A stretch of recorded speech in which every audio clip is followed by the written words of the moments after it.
like 2 bottles. I'll just edit it out. It doesn't really matter. Does it? Does it not? Can we just start? Are we allowed just to start? I mean, Big Ten football. this is Big Ten football.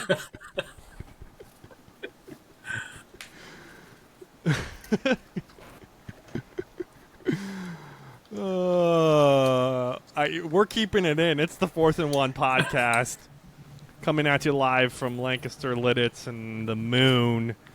It's your boy. Oh, anchor.fm/4th&1, Instagram at 4th&1 podcast. There you go. YouTube 4th&1 podcast. I am your host, Admiral. You like that? AKA self nickname, AKA amplification. Sitting next to, as always, Captain Boring. You couldn't even give me the fake cheer? I couldn't. Fine. Wow. I even saluted and everything. And I was going to say, sorry. And, of course, if the ACC was in human form, Captain Boring. And then, as always, Nazi FB insider Roberto. We'll fight over it till the day we die. I listened to a little bit of our podcast from someone this weekend. First of all, we sound much better at 1.2 speed for those of you listening either on YouTube or anywhere you get your podcast. So I highly suggest that for people. My hair looks fly this week. A lot of ranked games were upsetting. All things considered. Oh, because they weren't as good, or they weren't as good as I would hope. Like the Notre Dame Duke game was at best, and I was expecting Duke to win that. But before we get into it, let's go over our picks, i.e., not the picks that we're making, i.e., where we're ranked at. Micaiah, is this live?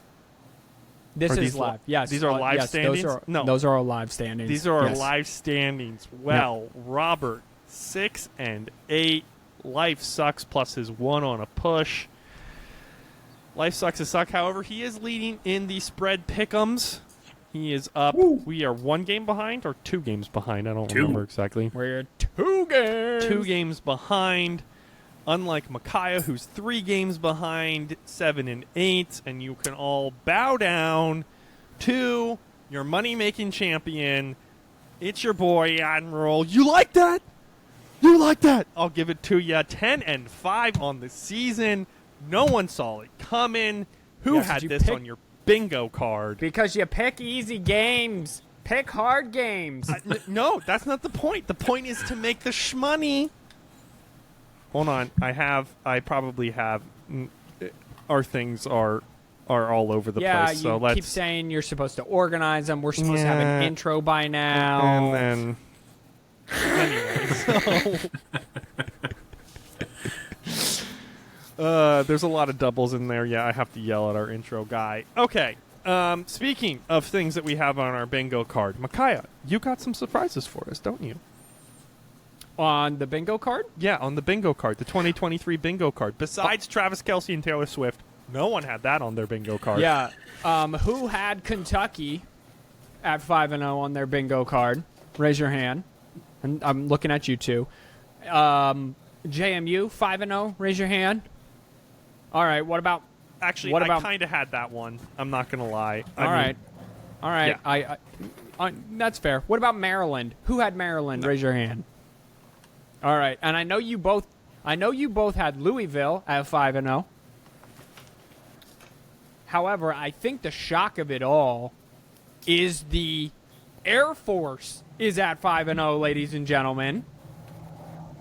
And then finally, no one had the Missouri Tigers from Columbia, Missouri, at 5-0 as well. So Kentucky, James Madison, Maryland, Louisville, Air Force, and Missouri are all 5-0.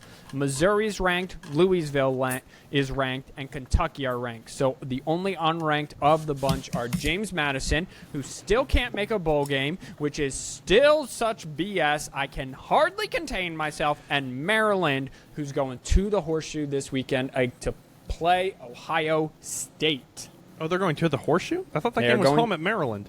No, it's at the Horseshoe this year. Mizzou. I don't remember Mizzou, Columbia. So we have 2 SEC teams. Fun fact of the day here for you before we jump into really what this is the SEC show. Is we have 2 SEC teams that are based in Columbia, and 1 Big Ten team that's based in Columbus. So just some little things there for you. Yeah, and then we have a South Columbia, not in Columbia, in Pennsylvania. Southern Columbia. Oh, Southern. Sorry. Is that up by you, which is north of Columbia? Yeah. What's the difference between Southern Columbia and South Columbia? They mean the same thing. South Columbia would be south of Columbia. Southern Columbia would be Southern Columbia. No, South Columbia is just South Columbia. Who had we talk directionals on our 2023 bingo? I asked Robert a question and just immediately bounced back and forth. All right. Well, let's do this. We're going to go ahead and look on. By the way, did you mean for me to cover that on the bingo card portion? Is that what you were hoping I would cover? That's exactly what I set you up for. Right, yeah, no, 100%. Real Could you quick question if I while I'm just went pulling up into the SEC standings, because we're going to talk SEC for a hot second. Should Duke still be ranked? Either one of you. Yeah, I don't see why not. I mean, it was essentially just a 1-score game to Notre Dame. I mean, Notre Dame is still a top-ranked team. Granted, they're like 11. But, I mean, yeah, I don't have a problem with them being ranked. They played a absolute fantastic game on Saturday night. Robert, I was really impressed with the defense. I figured that they were going to struggle a little bit against Notre Dame's defense. I thought it would be a little more of a 21-24 type game. It ended up being, a 17-14 type of game.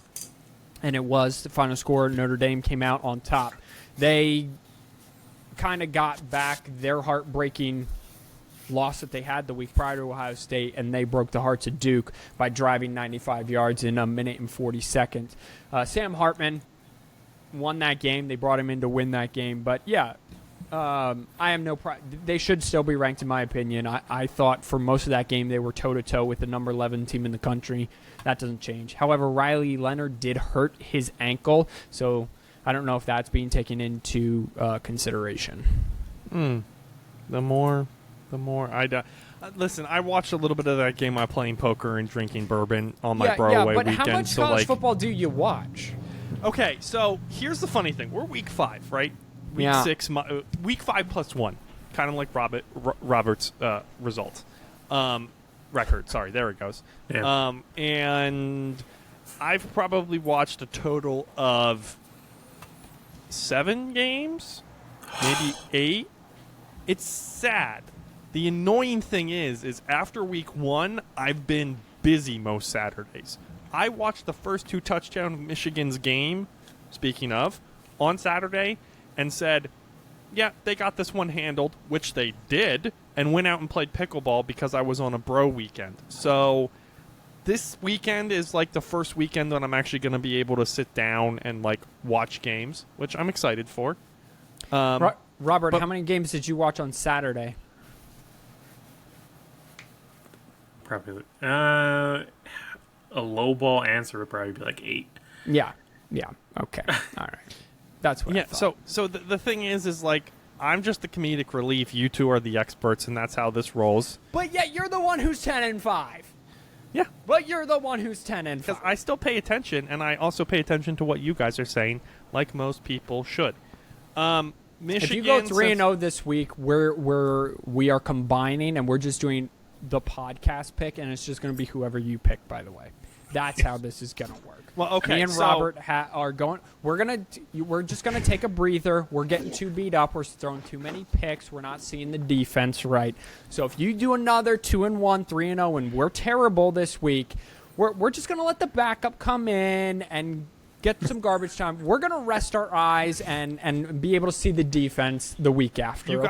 You guys pick too much with your hearts and not enough with your heads. That's the issue. But I don't think we do. I mean, okay, so my picks last week. I have my thing up here. Am I signed in? I'm not logged in yet. Of course not. So hold on. Give me 2 seconds while I pick this up. my last pick, my loss was Tennessee. Was it Tennessee not to cover? Who was it not to cover? Mackay? He doesn't, he doesn't even know.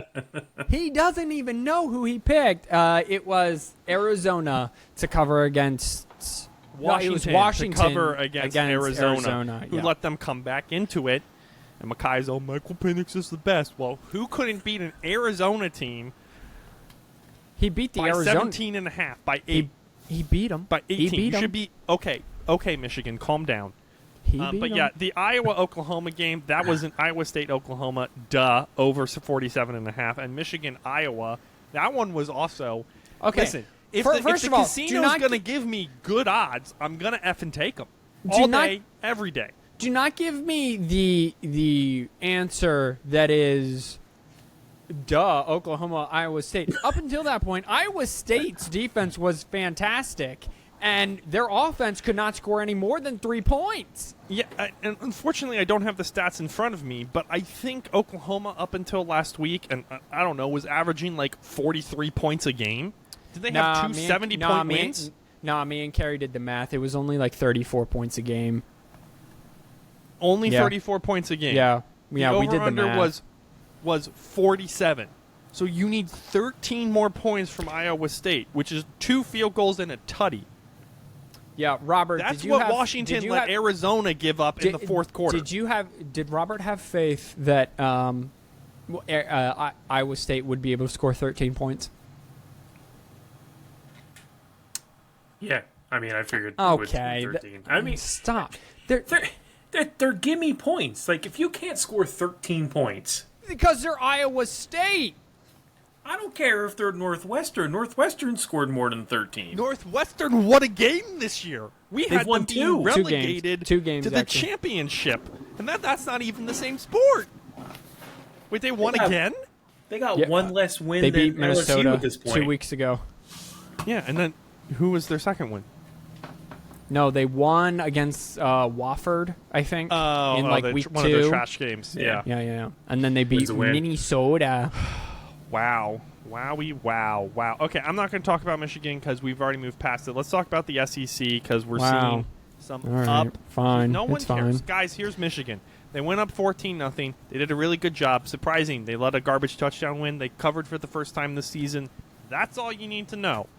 Wow, sure. I mean, J.J. McCarthy looked excellent. Running game, ran for 250 yards. But sure, yeah, we can And just it was breeze it over was that. their first away That's game, fine. second game with That's hardball fine. back. I just yeah. pour my heart and soul into these notes and pay detailed attention during my favorite teams, why they're on TV. Okay, there's to no give notes detailed- here about No, it's Michigan. fine. No, There's it's no fine. notes here about the No, only It's fine. the only- It's fine. Just move on. the I'm only past notes it. It's you fine. have No. about Michigan No. is literally No. comparing them to Penn State, or No. actually comparing Penn State to them. No, I had Michigan. No, I had Michigan is finally looking like Michigan, and then I was going to go on a rant. It's fine. Just Finally move are- on. Youths. Just move on. Finally came. That one's gonna hurt. I want to talk about the SEC, and I've been trying to for the past 13 minutes. Yeah, because no one wants to talk about a bloated conference that is so top-heavy with a team that sleepwalks through the first 3.5 quarters before it finally uses Brock Bowers, the best player on the planet, to win a game. I was about to say, this is coming from the guy who has note and sent a text. Brock Bowers for Heisman. That was his text. And then his notes are, Brock Bowers is the best player on the planet, which is just hurtful to a lot of other players, no, it's including not. ones that get Robert, paid money. Robert, turn it over to you. Go. Just go. If Brock Bowers doesn't play for Georgia, Georgia loses 2 games already. And Brock is literally doing what Travis Kelce does in the NFL. Go off, King. Go off. He's literally playing wide receiver and tight end and is making defenses, not any defenses, SEC defenses, look bad. Like, if he was maybe like a foot taller and Go played off. for Ohio State, Yeah. it'd be Marvin Harrison who? Yeah, exactly. Yeah. So Yeah. you want to know what's really sad? I didn't Sad. know. know the name of Georgia's quarterback after Stetson Bennett left? Old man Neither does Bennett Brock. left. And He just and he, I thought he just Brock sees Bowers the was their football. quarter. I thought that Brock Bowers was their quarterback. Oh my god. No. Oh. Listen, to Robert's credit, he has been on this Brock Bowers train for a year and a half now. Halfway through his freshman year, he was like, Micaiah, write down Brock Bowers, Heisman. He would literally come out to my desk and just be like, Brock Bowers, Heisman. It's absolutely, yeah, So 100%. So we have to do a 5-week check-in because we're 1 week away from what we thought was going to be an inevitable firing because of the second place team in the SEC West. That is Texas A&M. They're 4-1. They sit second place to Alabama. Here's why I wanted to talk about them. Georgia, number 1. They didn't move anywhere because apparently Brock Bowers. There you I'm go. assuming, and I don't mean to be rude, but like. He is white, right? Yeah. Okay, then I California. can. White man! There we go. I wanted to be able to play that sound, and I don't want to be racist about it. With the Then we name have Brock, I've never you seen know- anyone other than a white man named Brock. I haven't either, but I didn't want to stereotype. Oh, so that's where we draw the That's line. where we draw the line. So Kentucky, Missouri. My question here is: we have 2 4-1 teams on the West that are looking pretty good, and my question is: who's more of a fake team? Texas A&M, Kentucky, Missouri. That's a good question. That's all I want to talk about. Robert, I've been talking a lot, so you go ahead. I feel like Kentucky is probably the faker out of, because Kentucky always plays very well at home, And the first but half then of the always season. and then always finds a way to lose. I mean, that was Will Levis's like mantra at Kentucky was, I play really good against teams that I shouldn't beat, but I can't beat teams that I should beat. And I mean, yeah, Kentucky played really well, but I don't know.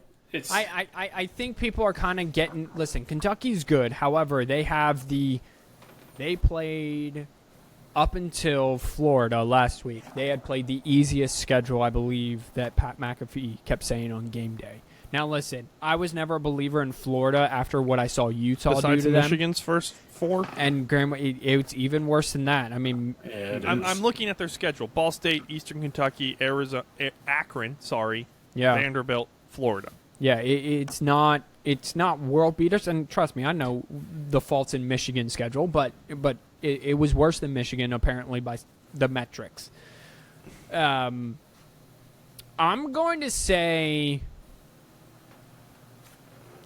just because I don't know who they are, like Don't as a say football Missouri. team, I'm going to say Missouri. Yeah. No, I'm going to do it because at least I know who Kentucky is. They're going to run the football and they're going to play defense. I don't know. Missouri's been winning all these high-scoring affairs, so they don't really have a defense, and a lot of them have a turnover, crucial turnover, a scoop and score, pick six, something like that happen. So I'm going to say Missouri at 5-0. I think that's fair. I think 2 things are happening. I think it's Missouri. No, I think it's Kentucky. Because A&M is overachieving. We're saying they're overachieving. Missouri is a dark horse. We weren't expecting this. That one was the most surprising to me out of those 3, and that leaves Kentucky left, who always goes 5-0, has one big upset win, and then drops the next 4. Their next 3 are in order: Georgia, at Georgia, home against Missouri, home against Tennessee, and then Alabama 2 weeks after that. Yeah, so we're gonna find out a lot about Kentucky real fast. 7 Yeah. p.m. ESPN this weekend. We'll find out who the Kentucky How Wildcats close are. does this game have to be? Win or loss? Well, okay, I'm just 7 gonna assume points. It has to be within 7 points for them not to be fake. Yeah. And I mean like a close 7 points. I don't mean like They get 2 garbage TDs in the first quarter because Brock Bowers is in at quarterback because he can do that too, I guess. Like, it's not... That's what I'm talking about. In order to not be fake. Robert? I would say, I mean, as long as it's close. Okay, but how close is close? I mean, within a touchdown, numbers. I would say. We need numbers, Roberto. I would say within 7 to not be considered fake. But it has to be like a clean 7. Okay, so you guys are just parrots of each other and just echoing what the other one says. Here's the thing about Texas A&M. And Simeon, you said that Texas A&M overachieving. Except I predicted this 4-1 start exactly. I predicted the wins. I predicted the losses. I predicted how they'd be looking rolling into Tuscaloosa.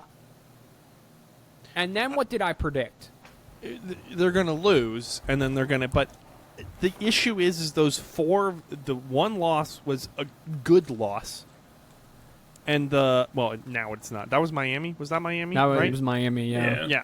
Which you did... you're 100% correct on what you just said. You predicted this up. The issue is their wins look too much like wins.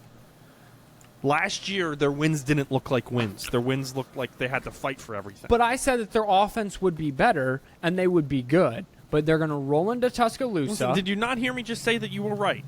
No, but then you try to backpedal. You're like my wife. You just need to keep going. Then you just try to. Then you right. just backpedal, mean like, but here. Let me tell you how you were wrong, okay. Sonny. Let me add this. I was expecting to hear more rumblings of Jimbo still of people not being happy with Jimbo. And you guys haven't been telling me Jared, this. has he?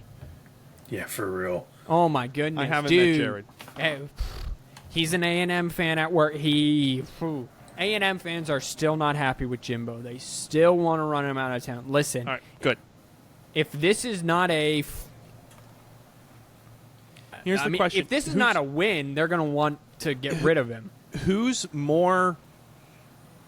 We said he was getting fired after week 6, right? After Tennessee, next week, yeah. After next week. Okay. Yeah. So who gets to be the pod picker? You, if he gets fired after Tennessee, or, which I have no idea if that was my idea or your idea, or me if I go 4-2 the next 2 weeks.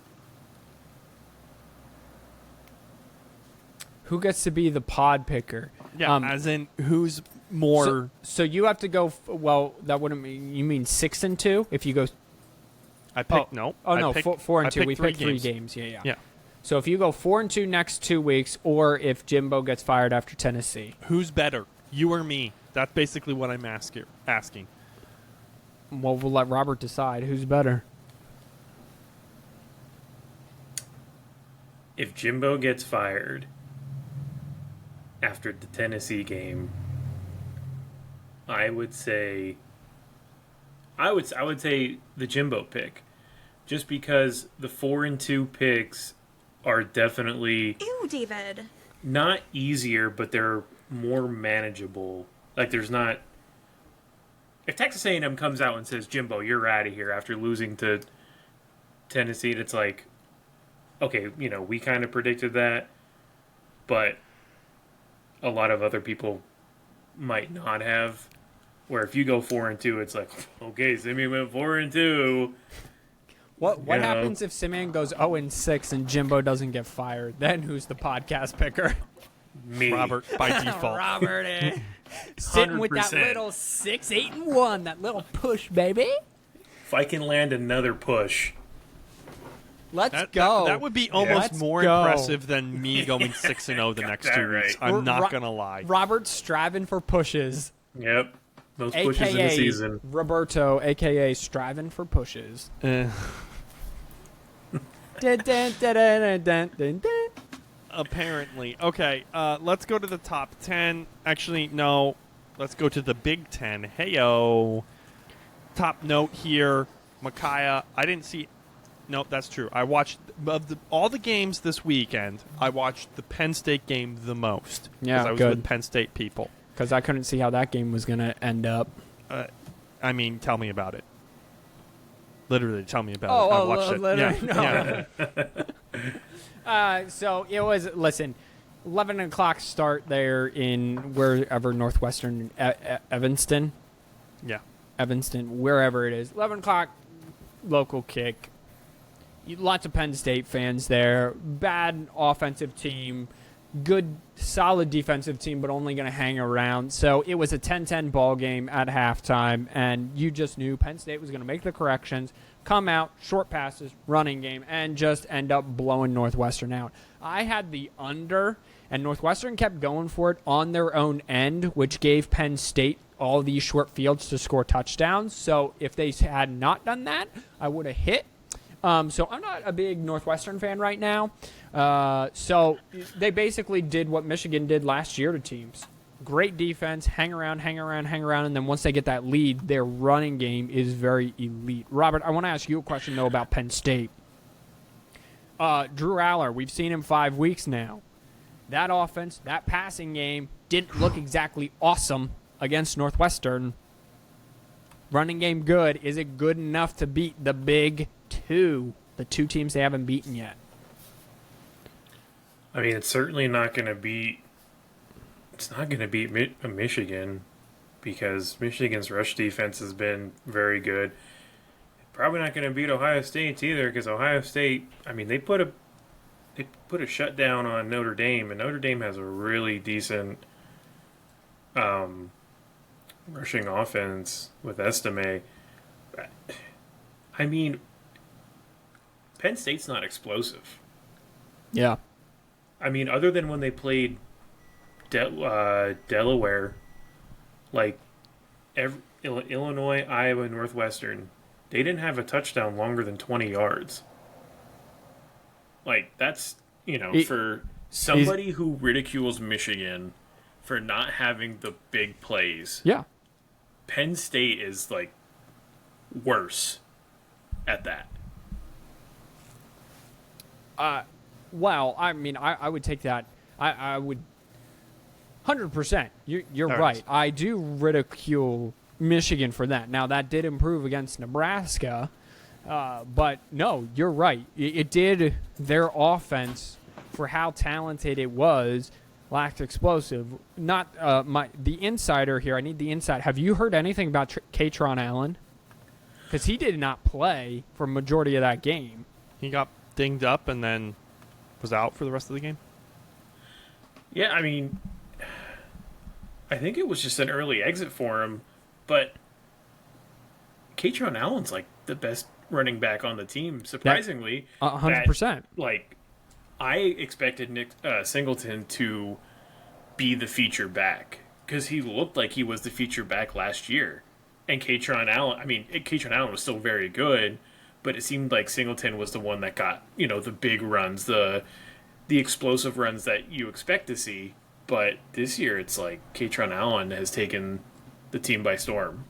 I kind of like Katron. Katron has a little bit more of the downhill style, wants to be physical, get whatever he can get. And Katron's always... I simulate them very to Blake Corum and Donovan Edwards. Blake Corum will get whatever he can get. Donovan Edwards always seems to me to be trying to pop it. Now, against Nebraska, Edwards was finally just getting what he could get, and I felt like that helped the running game. Katron, to me, get what he can get, and then he'll be able to pop one.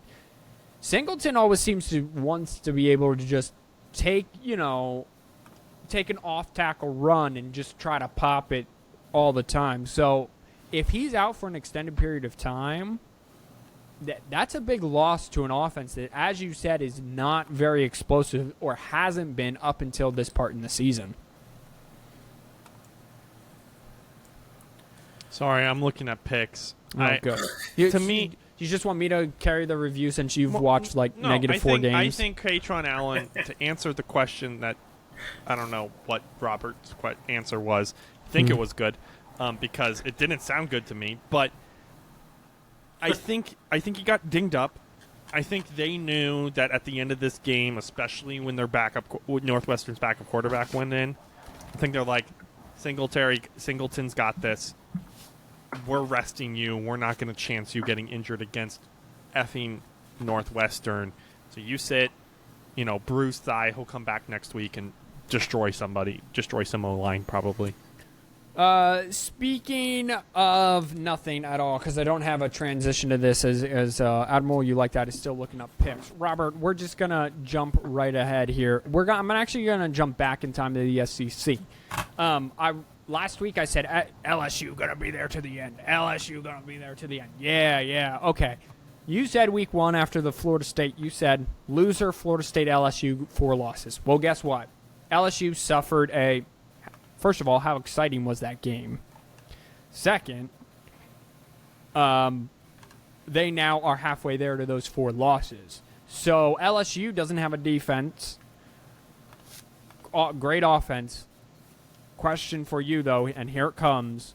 SEC wide open. If you had, especially the West, if you had to bet money, who's coming out of the West? I gotta look at the West and see who's all in the West, because usually it doesn't even matter half the time. It starts with Texas A&M and Alabama, doesn't it? Yeah. Alabama. Those are your Old top Miss teams. is in there. Mississippi State. Okay, not Mississippi State, but Old Miss is only 1 loss. Coming out of it, I think it's still Alabama. For how bad they've kind of looked on offense, I mean, they're starting to kind of put it together, but Alabama already put a beat down on Ole Miss. I don't see Arkansas doing anything. I don't see Mississippi State doing anything. If LSU gets them, it's going to be a close game that it should... I mean, it's a home game against LSU too, so... Sorry. At this point, I can't really disagree with you. Did you see someone made a shirt that said, "Make Nick angry again"? Because Miss Terry told him, when you're playing bad, you don't chew those boys out anymore. You just got to chew them up a little bit. And oh boy, did he scream at him at Mississippi State the whole time. I'm right there. I thought that LSU had that offense and their defense would come, but their defense was nowhere to be found. And it wasn't like Old Miss ran ragged on every single team. Alabama stopped them cold, and then they had LSU had 0 answers for that running game. I mean, it was 7 yards a pop, easy. I don't know the statistics, but it was 7 yards a pop. So just, I don't know that there's an answer to that right now. Brian Kelly can't win the big games. But he could last year, which is the weird thing. So what's the difference between this year and last year? I was actually it's like UTSA. I don't know why UTSA sucks all of a sudden. Like, what's the difference? Looking at last season, they lost to Tennessee big. They did beat Alabama, lost to Georgia. They beat Ole Miss, but lost to Florida State, so they kind of split themselves. But I don't even know if there's really an explanation other than the fact that their defense just gives up so many points, and it's a back and forth most of the time. And the minute they get stopped, the other team just scores, and then they're just trying to play catch up. So it's not like Old Miss played defense either. This was a 49-55 game. I just want to make that clear for the viewers, okay? Old Miss did run for 317 yards. They allowed 6.5 yards a rush. LSU did to finish that statement. They allowed Jackson Dart to throw for 4 touchdowns, 389 yards. Meanwhile, LSU, Jaden Daniels had 414, and then rushing, they had another 223 with averaging 6 yards a pop on that as well. So typically the winners of divisions where you get a lot of offense is the one with the best defense, right? And that would be the people down in Tuscaloosa, Alabama. And I know that's my accent is offending a lot of people, but, I'm a northerner, so what do you want from me? That was just... What was that? What was what? What did you just do? You just which tried part? to do something and it did not. Did you just do a bit and then a sound bite? Like, what is going on right now? I'm You not trying to okay do up anything. there? Yeah, no, I'm good. I'm good. All right. Well, I'm just moving being on. entertaining. You're the one staring at your screen. You know, I'm about to drop a perfect 3-0 picks on you, and you still have to talk about Colorado looking like just a Colorado from last year. Boring. Robert, go ahead. I want one over-under from you. I think least I already have one. one. Okay. I don't. Crap. Okay. Don't you think that over-unders are easier to pick, though? No. I think they're a lot harder. Because now you have to really rely on them either to score or not to score. Speaking of over-under, the over-under that I did not hit at all, and I did this in a separate bet, non-podcast, and I even teased it up to 82.5, was USC Colorado. Colorado, I learned a few things from this game. One, Colorado bounced back nicely. I think, Robert, can we both admit Deion's actually a good football coach? He knows what he's doing. He knows how to motivate his kids. Yes? Motivates them once they're down 30. Oh, okay, but Not so much motivated in the beginning, but yes, he definitely motivated them, and I think he made them realize, like, you guys are on your way to being one of the bigger laughing stocks if you can't pull this thing together. But from week to week, you can see that even early on in that game, yes, they were down 37-7 at halftime, but you could see the offensive game plan that was much different from the Oregon. It wasn't hold the ball, it was quick pat. Right, like, okay, he's at least knowledgeable enough to at least act like he knows what he's doing. Two, the second thing that I learned more importantly is that USC's defense is just Oklahoma's defense all over again. It's terrible. Why do these brilliant offensive coordinators, these brilliant innovators of the game, always get stuck with the shittiest defense on the face of the earth? I can't even give you an explanation for that because that first half, they were playing lights out. They looked fantastic in that first half.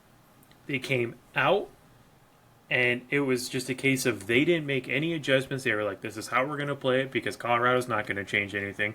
Colorado changes everything, and they just march down the field. They're just lucky that Caleb Williams can do what he does, and they were just able to get the stops when they needed to stop, and it just came down to the fact. Also, horrible clock management. I have to throw that out there. I think the only thing I can think is Deion didn't want to win that game. Deion was done. No, okay. So I thought you were talking about USC horrible clock management. I got you here. Colorado. Okay, so I'm gonna comment on that in just like honestly 10 seconds. Here's the thing that makes USC's defense terrible: bad tackling. They absolutely are trash at it. I mean, that true freshman came into the game, 1 missed tackle, 65 yards, quick touchdown. Okay, terrible clock management. Here's the deal: you're down 14 or however many points you're down. Right? It was either 14 or 15. You know you need at least one touchdown. Whenever you get the touchdown, you know you have to kick the onside either way. So you have no timeouts. So it doesn't really matter how fast or not you get the touchdown. As long as it's over like a minute 30, you're fine. So if you want to drain the last... They got the ball, with 4.5 minutes left? Something like that. So for those of you who don't know, Colorado, down 14, got the ball with 4.5 minutes left, goes down and scores with a minute 15 left, right? Yeah. To make it a 7-point game and kick the onside. Robert's saying that's terrible clock management. But they had no timeouts or one timeout, so it didn't matter. Whether they go 3, boom, boom, boom, 4 and out because it was 4 down territory, it didn't matter. Then they were losing the game with... Then they would have turned the ball over and lost the game with 4 minutes left instead of a minute and 30 left. So the important thing was to get the touchdown, not how fast they got the touchdown.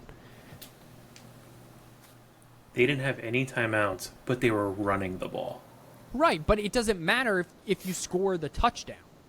Unless if you scored the touchdown with 15 seconds left, it doesn't matter how fast you get it or slow you get it.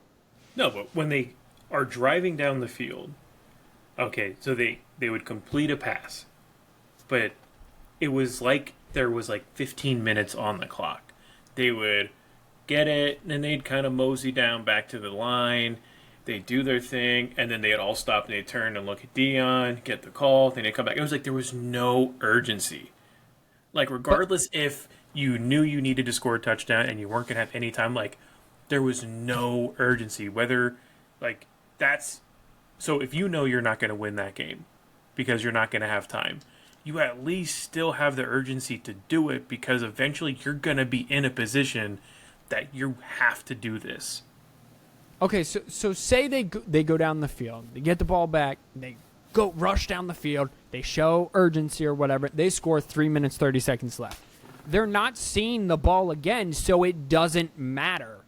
With 3 minutes left, that's better than getting it back with a minute. They're not seeing the ball again. Lincoln Riley has a set of 6 plays, his best 6 plays that he keeps for that exact moment to waste the clock. So With Caleb can we just Williams, talk about they're how, not seeing the ball again. how bad that onside kick attempt was? Also very poor. Oh, okay, well, Yeah. that is fair. I will back anyone up. That was a terrible onside kick. I don't know he how you needed have, it to because he kicked it Hey, immediately Makai, off move the ground. on. We get it. He needed Colorado's to get bad. more Caleb air Williams on it, good. and he did not.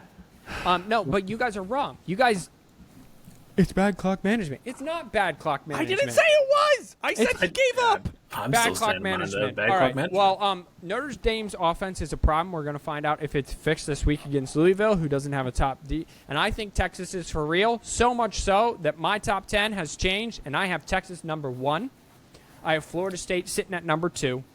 I have Georgia at 3 after they keep sleepwalking through opponents in the first 3.5 quarters. Oregon, Roberto, I'm on your side.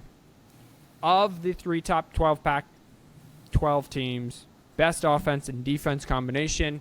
Washington, offense stumbled, but it's more their defense that worries me. Penn State, I still think is slightly better than Michigan for whatever reason. I still think that Michigan's finally explosive. I think they're better than Ohio State.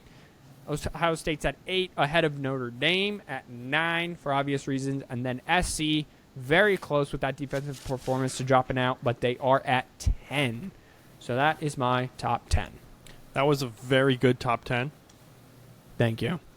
Do you guys? What do you guys think of Texas at 1? Like, I went back and forth, but they have 2 top 25 wins technically. They technically do. So here's my thing with Texas. Is it's one of those situations where I agree with you. On paper, they look great. They pass the eye test as well. But when you're coming back, kind of like Michigan, when you're coming back from such a long dreaded failure of a franchise in their eyes, until you win and prove me wrong is when you get. I think they're a top 5 team, no doubt. I think they're better than Alabama. Obviously, they proved that. I think they're better than most undefeated teams out there. I don't know if they're number 1. But they're certainly top 5, if not top 3. I feel like I am an aging Amish man. They're my best available option right now. Okay? Like, they're my best option. Someone want to explain that reference? I don't get it. You know, like like in the Amish community, if you're not married at like 18, you gotta take the next best thing. Okay, you gotta take your best option. That's the funniest thing you've said all day. Thank you. All right, let's look at this week's schedule. Let's start with the games that no one cares about tonight. Quick picks, guys, just real quick. Tonight, this obviously pod will hopefully be posted tomorrow. So last night, for anybody listening, Jacksonville State, Middle Tennessee.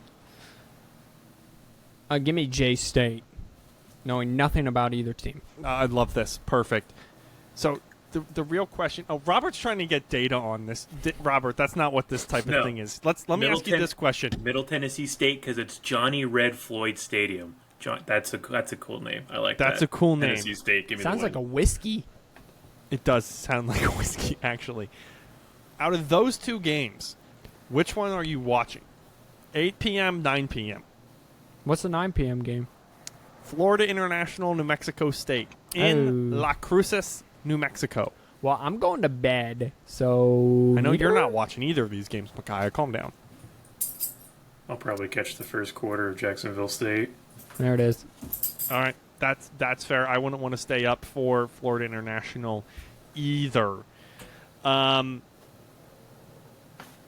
Western Kentucky versus La Tech.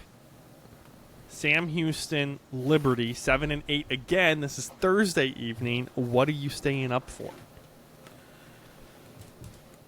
First The quarter, Liberty game, yeah. All right, that's fair. And now we're going to go, as we always do with this segment, Pac-12 After Dark. We have a 10 and 10:30 p.m. game on Saturday, guys. They're keeping them early for us. So nothing after 11. We got Oregon State at Cal on the Pac-12 network, or Arizona at USC. I'm actually the USC Arizona game. I think could be very interesting. I just think it's going to be entertaining because USC's defense is so bad. Could that potentially be like an upset alert? Because Is of it how at bad- Arizona? No, it's at USC. Yeah, upset definitely happening there. If anyone actually shows up, that game would be 7:30 local time. Arizona and Cal have gotten a lot of night games on the West Coast. For how think bad they are, that's all that they play. I think it's because who they're playing. Cal has been playing pretty well. Cal has been overperforming as far as what we expected Cal to do, which was 3 and 9 or something like that. Yeah, probably. They've been playing more like a 7 and 5 team. All right, there's not too many good games. There's some ranked on ranked matchups, but of course the big one that will be a good game that I will be watching or dying. Those are my only two options. Is the 12 p.m. game on ABC, the game that everybody wishes Kirk Herbstreit was calling. It's the Red River Rivalry Cotton Bowl, Dallas, Texas. How do you number know he's- 12 Oklahoma taking on number 3 Texas. How do you know he's not calling that game? I mean, he might be, but I'm just normally he calls his late game. Okay. Yeah, this is. Listen, Texas, third top 25 team so far. Technically, Kansas was ranked there for a hot minute. This will tell me more about Oklahoma than it will about Texas, even in a loss. Oklahoma's defense has been looking more like a Brent Venables defense, flying around. Linebacker play is excellent. This offense, as Simeon mentioned, is very, very good. Averaging 510 yards of total offense a game. Dylan and averaging Gabriel. about 40 points a game. Dylan Gabriel and Jeff Lebby are a match made in heaven, and they are just spinning that bean all over the field and are doing a fantastic job at it. I think it's going to be an awesome game. This is one of my picks. However, I will pick a winner, and I am going to go with Texas just because I do believe in them. We said earlier in the year about Texas being back. And when did we think that they would be back? And I remember saying the Texas-Oklahoma game is when we're going to find out if Texas is back. If Texas beats Oklahoma, I would consider them as number one. However, I don't think Texas wins this game. I think Oklahoma gets them, and it's just one of those back and forth games. Oklahoma just sneaks one out, or Texas goes up by 14 and they take the foot off the gas, and Oklahoma just comes back and steals it. But I think Oklahoma takes this one from them. Robert, you say this is going to be a little bit back and forth, and it's either going to be a shootout or a knockout. It's going to be one of the two. I don't think it's going to be anything in between. Over under Caesars by Caesars, 60.5. If you think it's going to be a shootout, both teams getting 30? Yeah, I think it's borderline. Both teams are going to be trying to get. No, I think it's going to go under, but it'll be like a shootout, as in I'm gonna kick one field goal, you're gonna kick a field goal, then we'll score a touchdown. I don't think it's gonna be touchdown, touchdown, touchdown, touchdown, but it'll be an underachieving shootout. So, Robert, who you have winning? Oklahoma. So Oklahoma 34, Texas 30 is the final result. Robert is calling. Again, that game is 12 p.m. There we go, on ABC. The only other good ranked game, well, there are two, I guess, technically. I don't think it's going to be much of a game. ESPN, 7 p.m. in Athens. It's number 20 Kentucky taking on number 1 Georgia. Micaiah says Missouri's the fakest. Robert says Kentucky's the fakest. This is the game that we find out who's right and who's wrong. I'm wondering here, is this where Georgia's sleepwalking, to use Micaiah's term, which I like, is this where it bites them in the butt? At home, no. The spread is 14.5, 15, depending on where you look. FanDuel has them at 14.5. Caesars has them at 15. Georgia's defense is very good. What Kentucky wants to do is they average 170 yards on the ground rushing. Georgia gives up 113. Not the dominant Jordan Davis, Jalen Carter run-stuffing defense that was allowing, 40 yards a game, I think, at one point. But still very good. As Robert said, Kentucky just can never beat the big ones. You're supposed to, can't. And they got the best player on the planet in Brock Bowers, so thank you. So I'm going to roll with Kentucky here. Oh, I'm sorry. I'm going to roll with Georgia here. I'm not betting it because I don't know what version of Kentucky I'm getting, but I'm going to roll with Georgia to win at least by 10. Yeah, Robert? I don't think Georgia sleepwalks this game. I think this is the game that everyone's going to be like, oh, Georgia's going to sleepwalk. Georgia's not going to be prepared. Kentucky's coming to town. But I think Georgia comes out from the start and they just punch Kentucky right in the mouth. And I just think Georgia just runs away with it and shows that, okay, Kentucky's really not that great. I think that's fair. The other good ranked game that is on 7:30 ABC.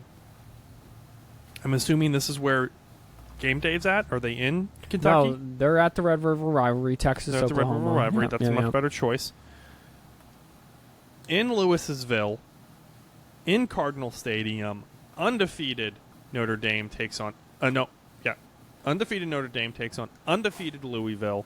No one thought that a Purdue head coach would come in and turn a program around.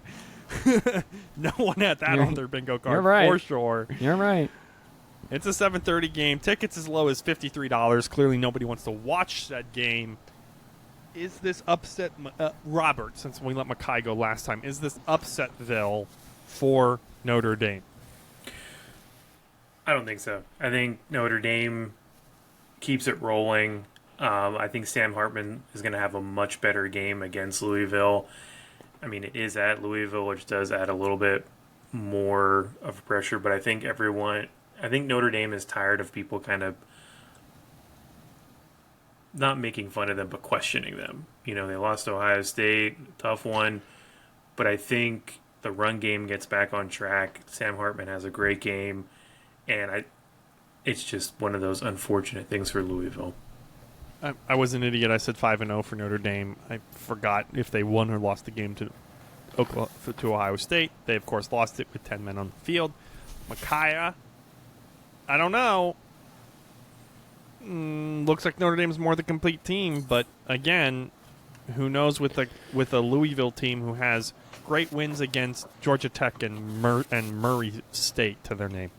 Yeah, their defense is also just really, really good. That's what I know for sure. Louisville's given up 330 yards a game. Their rushing defense isn't too bad, about 100 yards a game, but I think Notre Dame is just slowly finding themselves. I think Sam Hartman, the use of his legs a little bit as he did it late in the Duke game is going to come into a play here. But I just think that this is a Notre Dame defense that is just playing in the fourth year of this system now under Marcus Freeman, or third year, whatever it is just... It's the second year, but that's okay.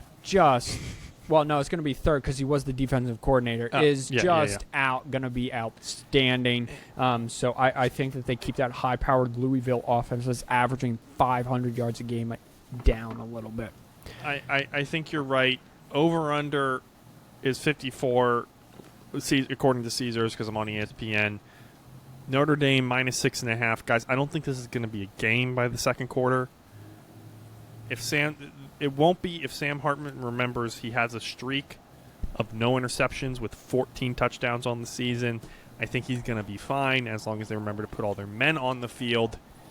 It will be also There's one more ranked matchup. Did you know that? Did you miss that one? Or are you purposely forgetting it? It's fine either way.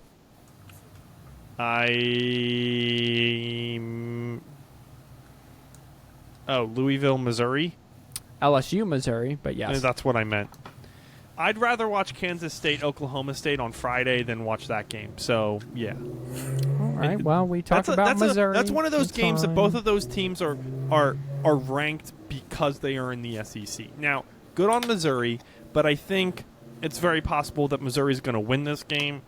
I don't know, what else you want from me. It's not as... Well, the other two games are more exciting to me. You wanted to talk about all the other ranked matchups, but it's fine. All right, Micaiah. Let's talk about Jalen Daniels with his 1,700 yards, 16 touchdowns, and 2 interceptions, leading a team that's averaging 551 total offensive yards, but is allowing, on a defense that's allowing, he's clearly missing Marcus Freeman now, 430 yards a game with 2 losses, bad losses to Ole Miss and Florida State. So... beside Duke standing over your head, what are you expecting this game to be other than the Missouri Tigers possibly taking control and shaking? All I'm saying, as a college football podcast, we owe it to the not on the bingo cards 5-0 teams to talk about that. I don't like it when you're right. Yeah, I know you don't. In complete honesty, I don't have much to say other than I think this game will be very entertaining points-wise. I think LSU's defense is terrible. Missouri's defense isn't much better. I mean, it's a little better statistically, but they're giving up 250 yards passing. And here's what they did. They allowed 21 points, 27 points, 27 points, 19 points, and 10 points. So they allow a lot of points, and they score a lot. So I just think we're in for another 41-35 type of game. So get your popcorn, eat that, multi-view that with that in the Red River Rivalry. I think that's fair. Robert, do you have anything else you want to say? This is just going to be loss number 3 for LSU. Let's go. LSU, they just bug me. I don't know why they bug me. Well, it's because they're good enough that they honestly could have been national championship contenders, but their defense is just so bad. They make USC's defense look good. Yeah, that's hard to do. Yeah. I mean, at least USC's... Oh. I thought I had it. Okay, at the end of this sentence, you can go. Okay. Here we go. At least USC's defense gets sacks and interceptions. There it is. All right, it's time for Micaiah and Roberto to try to keep up. It's our favorite segment, or at least mine. It's the pick segment. Again, just to remember who is the king. We got me at 10-5. Micaiah, I'm seeing your picks. That's dumb, 7-8. And Roberto with his little push. Call him Jalen Hurts, 6-8. That's good.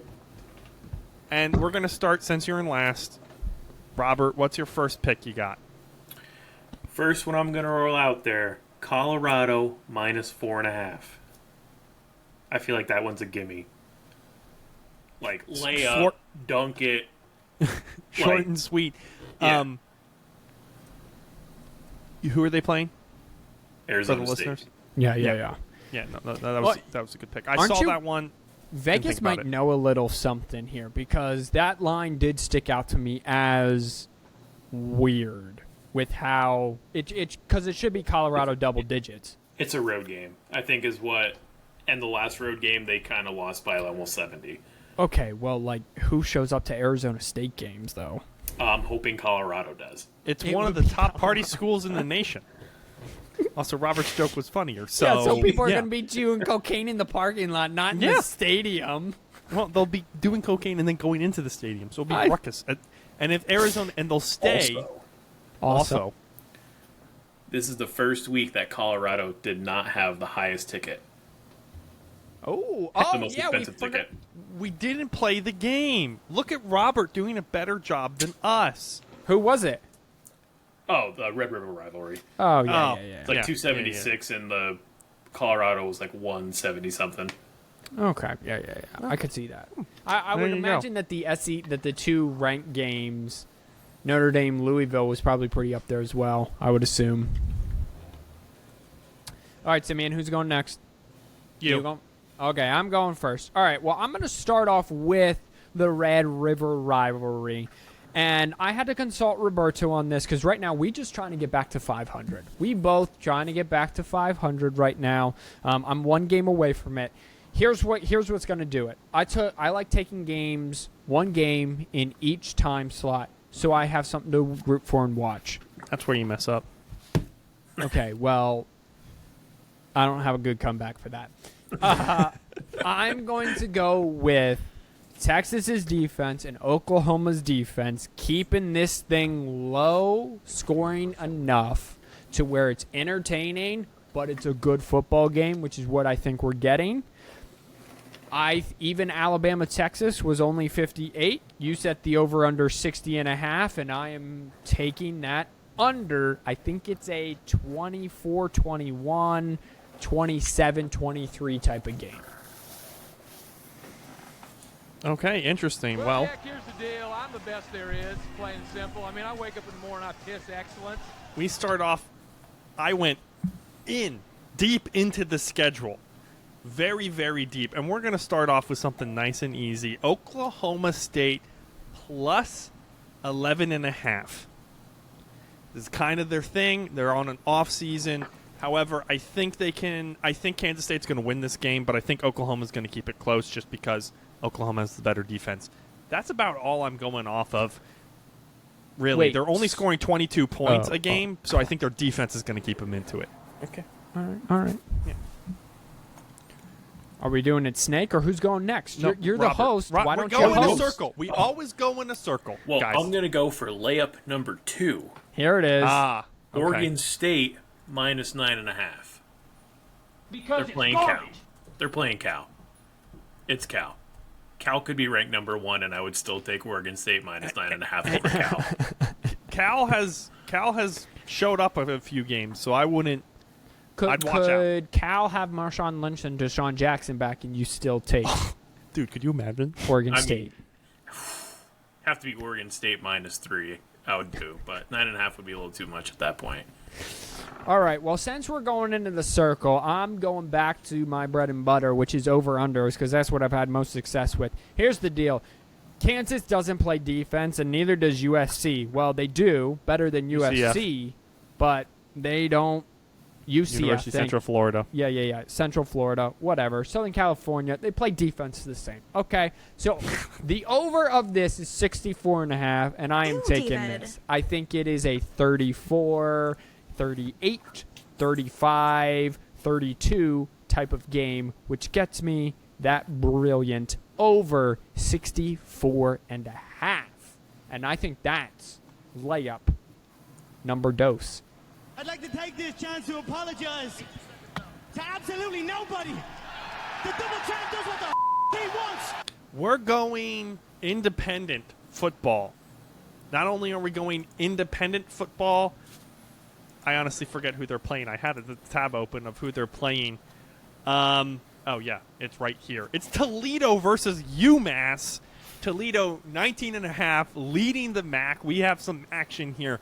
Guys, Toledo's offense is scary this year for a MAC team against a Don Brown team who's lucky if they can put toddlers out there on offense. 19.5 is as easy as your 2 layups, and I'm getting minus 110 for it. So here we go, baby. This one is more of like a corner 3. It's, it's not going to... Very high possibility that it goes in, but there's also a possibility that it, hits off the rim and we're out. Texas State versus Louisiana Raging Cajuns. Over under 69. Your boy's taking the over. 2 good offenses, 2 terrible defenses. Rack them up. It's a pretty nice outcome for you, if I would have to say. You're right. What was it? Over what? 69.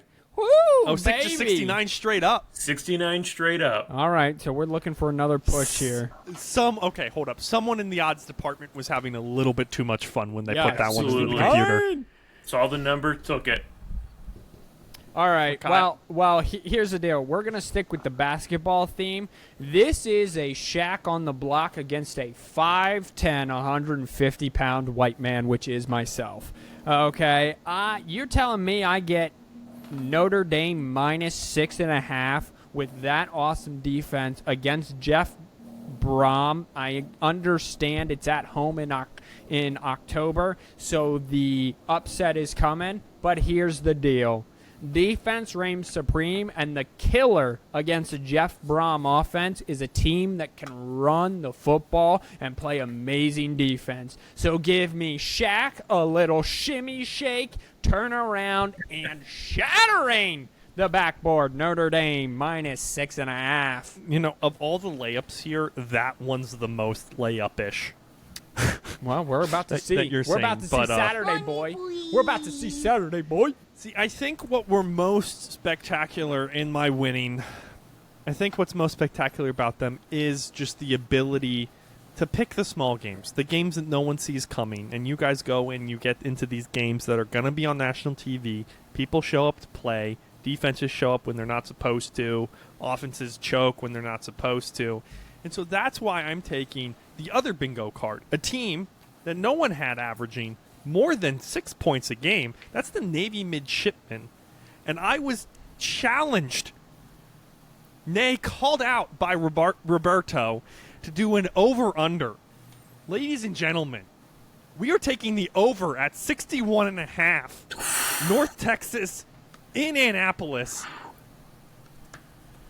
61.5. North Texas is averaging, in their last 4 games, is averaging 43 points a game. 466 yards on offense. Oh, their defense allows more yards than their offense puts up, by the way. So, you want to talk about reaching down in there? I am all up in your business, and I'm going 3-0 this week, baby. Let's go! Love the confidence.